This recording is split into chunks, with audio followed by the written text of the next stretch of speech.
การตัดสินใจเลิกยาเสพติดนี่เป็นการเดินทางที่ยากมากเลยนะคะหลายคนอาจจะกำลังคิดอยู่ว่าจะสู้ด้วยตัวเองดี หรือว่าจะไปสถานบำบัดดี วันนี้เราเลยจะมาลองคุยกันเจาะลึกจากข้อมูลที่เรามีชื่อว่าเลิกยาเองหรือบำบัดทางเลือกสู่การฟื้นฟูนะคะมาดูกันว่า2ทางนี้มันต่างกันยังไงข้อดีข้อเสียแล้วแบบไหนอาจจะเห็นผลเร็วกว่าปลอดภัยกว่าแล้วก็ยั่งยืนกว่ากันค่ะครับผมคำถามที่คาใจหลายๆคนเลยก็คือว่ามันจริงไหมคะที่เราจะเลิกยาได้เองแบบสำเร็จเลยโดยไม่ต้องพึ่งใครเลยอืมเพราะข้อมูลที่เราดูกันมาเนี่ยมันบอกว่ายากมากเลยนะคะโอกาสกลับไปเสพซ้ำนี่สูงมากมันไม่ใช่แค่เรื่องใจสู้เนาะแต่มันมีเรื่องร่างกายจิตใจที่แบบซับซ้อนกว่านั้นเยอะเลยซึ่งตรงเนี้ยแหละที่ประสิทธิภาพของ2ทางเลือกนี้มันต่างกันชัดเจนใช่เลยครับคือการจะเข้าใจจริงๆเนี่ยเราต้องมาลองเทียบกันในหลายๆมุมเลยนะครับตั้งแต่ก้าวแรกเลยคือการประเมินสุขภาพเบื้องต้นซึ่งจุดเริ่มต้นมันก็ต่างกันแล้วไปจนถึงเรื่องการจัดการอารมณ์สภาพแวดล้อมวินัยหรือแม้แต่ช่วงที่โหดที่สุดคือตอนถอนยาการดูทั้งหมดนี่แหละครับจะทำให้เราเห็นภาพชัดขึ้นว่าแต่ละทางมันส่งผลต่อการฟื้นฟูยังไงบ้างน่าสนใจมากค่ะงั้นเราเริ่มแกะกันที่จุดแรกเลยนะคะการประเมินสุขภาพเบื้องต้นในสถานบำบัดนี้เขาทำกันยังไงบ้างคะมันต่างจากการที่เราประเมินตัวเองยังไงครับในสถานบำบัดเนี่ยกระบวนการนี้เขาจะเข้มข้นมากละเอียดมากครับทีมผู้เชี่ยวชาญจะดูหมดเลยไม่ใช่แค่ชนิดยาปริมาณหรือว่าเสพมานานแค่ไหนแต่จะดูไปถึงสภาพร่างกายปัจจุบันมีโรคอื่นไหมสุขภาพจิตเป็นยังไงมีภาวะซึมเศร้าวิตกกังวลหรืออย่างอื่นร่วมด้วยหรือเปล่า อือหือดูลึกมากใช่ครับแล้วที่สำคัญมากๆเลยคือเขาจะพยายามหารากของปัญหาด้วยมีการคุยเรื่องปูมหลังประวัติครอบครัวสภาพแวดล้อมเพื่อหาว่าอะไรเป็นสาเหตุอะไรเป็นตัวกระตุ้นข้อมูลพวกนี้สำคัญมากครับในการวางแผนการบำบัดที่มันปลอดภัยแล้วก็เหมาะกับคนคนนั้นที่สุดจริงฟังดูเหมือนเป็นการสแกนหาต้นตอจริงๆเลยนะคะ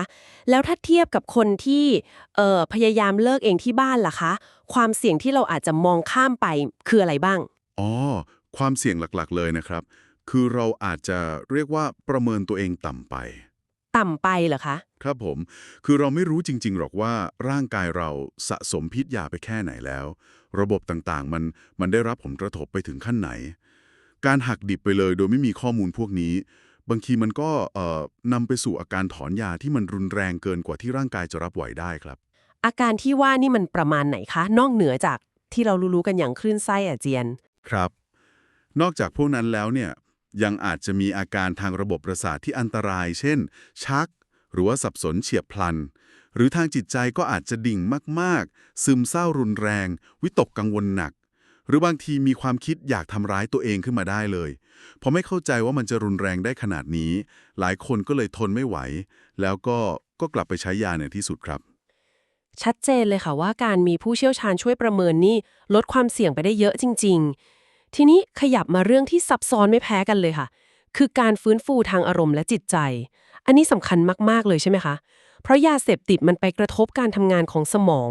ของสารเคมีในสมองโดยตรงเลย ใช่ครับอย่างพวกโดปามีนเซโรโทนินแล้วในข้อมูลยังพูดถึงระยะอุปสรรคช่วงประมาณ6-20สัปดาห์แรกหลังหยุดยาที่บอกว่าช่วงนี้จะเปราะบางทางอารมณ์มากเป็นพิเศษถูกต้องเลยครับผลกระทบต่อสมองนี่รั่นใหญ่มากยามันเหมือนไปยึดระบบการให้รางวัลของสมองเราทำให้สารเคมีมันรวนไปหมดพอหยุดยาปุ๊บสมองก็ต้องใช้เวลาปรับตัวซึ่งช่วง6-20สัปดาห์แรกหรือที่บางทีเรียกว่า post acute withdrawal syndrome เนี่ยแหละครับที่อาการทางอารมณ์จะชัดมากทั้งซึมเศร้าหงุดหงิดง่ายสมาธิสั้นคิดอะไรไม่ค่อยออกนอนไม่หลับแล้วก็ที่สำคัญคือความอยากยาหรือ craving มันจะรุนแรงมากอือหือนี่คือจุดที่สถานบำบัดจะได้เปรียบชัดเจนเลยครับเพราะมีทีมจิตแพทย์ นักจิตวิทยานักบำบัดคอยประเมินแล้วก็ให้การสนับสนุนทางใจอย่างถูกวิธี คือเขาจะเข้าใจไม่ตัดสิน แล้วก็มีกิจกรรมบำบัดที่ออกแบบมาเฉพาะ เช่นกลุ่มบำบัดหรือ CBT หรือกิจกรรมผ่อนคลายอื่นๆ ที่จะช่วยประคับประคองให้ผ่านช่วงที่มันยากมากๆนี้ไปได้ครับฟังดูเหมือนมีเซฟตี้เน็ตทางอารมณ์ที่แข็งแรงมากๆเลยนะคะแล้วถ้ากลับกันล่ะคะคนที่สู้คนเดียว ต้องเจอพายุอารมณ์ช่วงนี้แบบตัวคนเดียวเลย ความท้าทายมันหนักขนาดไหนคะมันหนักหนาสาหัสมากครับ ลองนึกภาพว่าเราต้องเจอกับความรู้สึกดิ่งเหวี่ยง อยากยามากๆ โดยที่อาจจะไม่มีใครเข้าใจจริงๆ หรือไม่มีเครื่องมือจัดการอารมณ์พวกนั้น ความกดดันที่ตัวเองตั้งไว้ว่าฉันต้องทำให้ได้เนี่ย บางทีมันยิ่งทำให้จิตใจแย่ลงไปอีก อืมจริงค่ะหรือบางทีได้รับกำลังใจแบบผิดๆ จากคนรอบข้างที่ไม่เข้าใจ เช่น ใจแข็งหน่อยสิเรื่องแค่นี้เองอะไรแบบนี้ มันไม่ได้ช่วยเลยครับ การไม่มีวิธีรับมือที่เหมาะสม และไม่มีคนสนับสนุนที่ถูกต้องเนี่ยทำให้การผ่านช่วงพอสคนเดียวมันยากมากๆ แล้วก็เป็นสาเหตุหลักๆ เลยที่ทำให้กลับไปเสพซ้ำ เข้าใจเลยค่ะว่าการสนับสนุนทางใจนี่สำคัญมากจริงๆทีนี้ปัจจัยภายนอกอย่างสิ่งแวดล้อมก็เหมือนจะเป็นอีกตัวแปรที่สำคัญมากเลยนะคะทำไมสถานที่ที่เราใช้ฟื้นตัวมันถึงมีผลขนาดนั้นคะในข้อมูลเขาเปรียบเทียบว่าเลิกเองเหมือนเดินในที่ไม่คุ้นเคยคนเดียวใช่ครับ การเปรียบเทียบนั้นชัดเจนเลย คือสภาพแวดล้อมในสถานบำบัดเนี่ยเขาออกแบบมาเพื่อปกป้องผู้ป่วยจากสิ่งกระตุ้นต่างๆ ไม่ว่าจะเป็นคน สถานที่หรือสถานการณ์ที่เคยเกี่ยวกับการใช้ยา มันคือการตัดวงจรเก่าๆ ออกไปชั่วคราว เพื่อให้ผู้ป่วยได้มีสมาธิกับการฟื้นฟูตัวเองเต็มที่ อืมแล้วที่สำคัญอีกอย่างคือ การได้อยู่กับคนที่มีเป้าหมายเดียวกันกำลังเจอเรื่องคล้ายๆกัน มันทำให้ไม่รู้สึกโดดเดี่ยว มีเพื่อนร่วมทาง มีทีมงานคอยหนุนหลัง มันเหมือนเป็นพื้นที่ปลอดภัย ให้ได้พักฟื้นสร้างเกราะป้องกันตัวเองครับ อืมแต่การตัดขาดจากโลกภายนอกไปเลยมันอาจจะดูไม่จริงในระยะยาวไหมคะเพราะสุดท้ายพอออกจากสถานบำบัดก็ต้องกลับไปเจอโลกเดิมๆอยู่ดีแล้วถ้าเทียบกับคนที่เลิกเองที่บ้านเลยล่ะคะเป็นคำถามที่ดีครับ จริงครับว่าสุดท้ายต้องกลับไปเจอโลกภายนอก แต่ในสถานบำบัดเขาก็มีกระบวนการเตรียมความพร้อมนะครับ มีการสอนทักษะการปฏิเสธ การรับมือกับสิ่งกระตุ้น ก่อนที่จะให้ออกไปเจอจริงๆ ซึ่งมันต่างจากการเลิกเองที่บ้านที่ต้องเผชิญหน้ากับเหมือนกับสนามรบเดิมทันทีเลย อ๋อค่ะความเสี่ยงมันสูงกว่ามากครับ การเจอเพื่อนกลุ่มเดิมที่ยังเสพผ่านที่เดิมๆที่เคยซื้อยาเคยใช้ยา หรือแม้แต่ความเครียดจากปัญหาเดิมๆสิ่งเหล่านี้คือทริกเกอร์หรือตัวกระตุ้นชั้นดีเลย ที่จะดึงความทรงจำความรู้สึกเก่าๆกลับมาทำให้ความตั้งใจที่พยายามสร้างมามันสั่นคลอนได้ง่ายมากครับ โอกาสกลับไปใช้ยาจึงสูงกว่าอย่างชัดเจน เหมือนต้องสู้สองด้านเลยนะคะทั้งข้างในคืออาการถอนยาข้างนอกคือสิ่งกระตุ้นทีนี้มาดูเรื่องวินัยกับโครงสร้างกันบ้างค่ะการเลิกยานี้ต้องใช้ความเข้มแข็งมากเลยแล้วการมีโครงสร้างในชีวิตประจำวันเข้ามาช่วยเนี่ยมันช่วยได้ยังไงคะครับ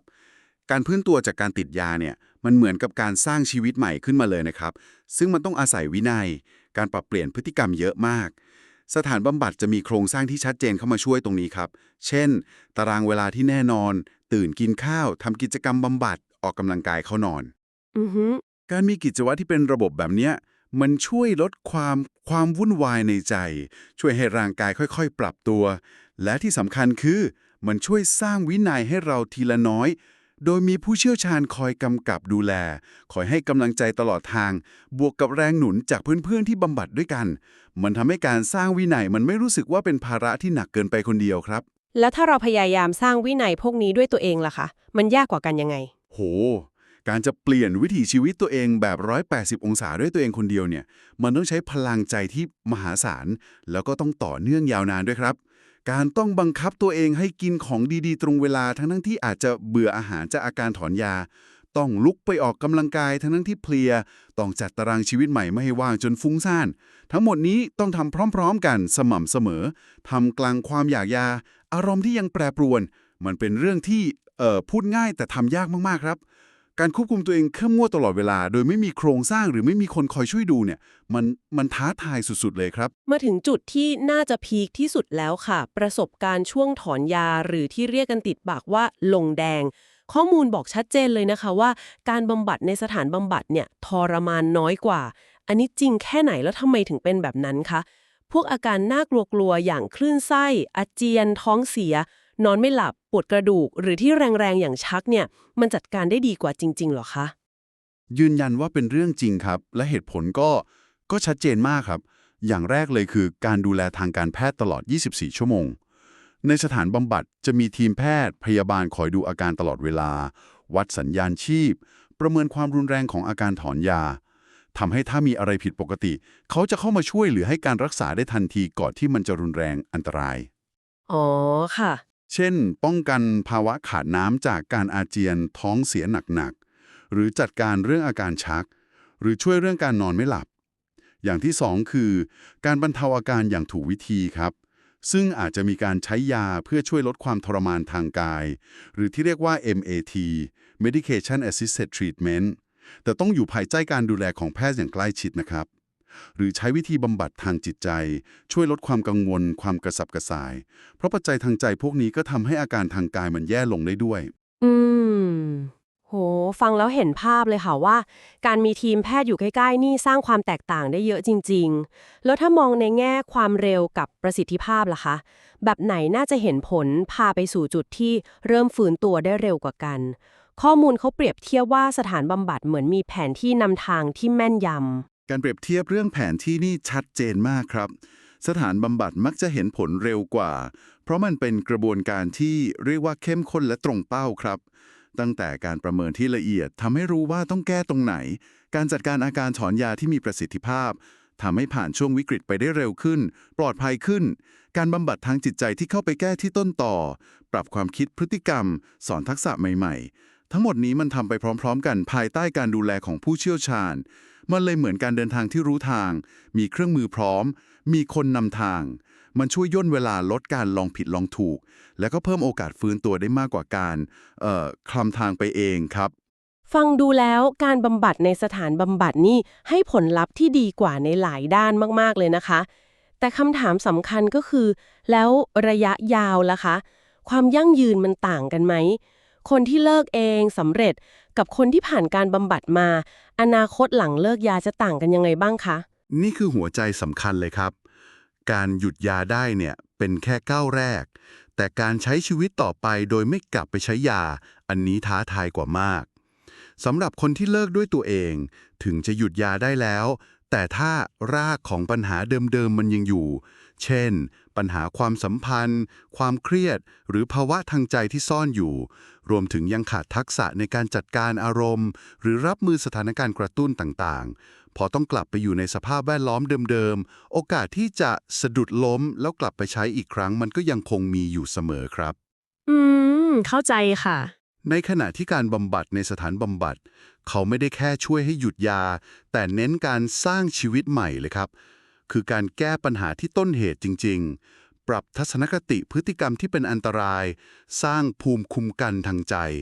แล้วก็สอนทักษะที่จำเป็นสำหรับการใช้ชีวิตระยะยาว เช่น การจัดการความเครียด การสื่อสาร การแก้ปัญหา การปฏิเสธ และที่สำคัญคือการวางแผนป้องกันการกลับไปเสพซ้ำ relapse prevention plan เป้าหมายคือเพื่อให้กลับไปใช้ชีวิตได้อย่างมีความสุขจริงๆ ดูแลตัวเองครอบครัวได้ เป็นส่วนหนึ่งของสังคมได้อย่างยั่งยืนครับ เข้าใจแล้วค่ะ ถ้าให้สรุปภาพรวมอีกครั้งตามที่ข้อมูลเปรียบเทียบไว้ การพยายามเลิกยาด้วยตัวเองก็คงเหมือ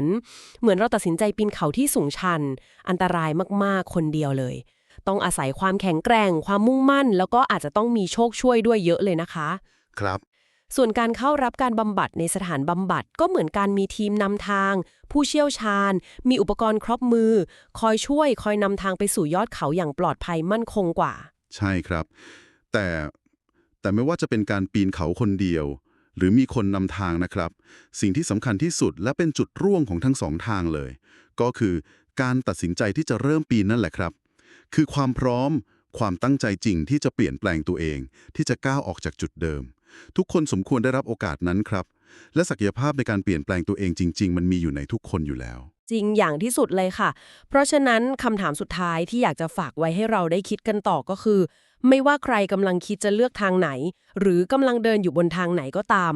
อะไรคือประกายไฟแรกในใจเรา หรือความมุ่งมั่นตั้งใจที่แท้จริงที่ผลักดันให้เรากล้าพอที่จะหันหลังกับยาเสพติดแล้วก็ตัดสินใจก้าวเท้าแรกออกมาจากเงามืดนั้น สู่แสงสว่างของการฟื้นฟู ดูเหมือนว่าไม่ว่าจะมีคนช่วยหรือไม่ช่วย จุดเริ่มต้นที่สำคัญที่สุดทรงพลังที่สุดคงต้องมาจากข้างในใจของเราเองจริงๆนะคะ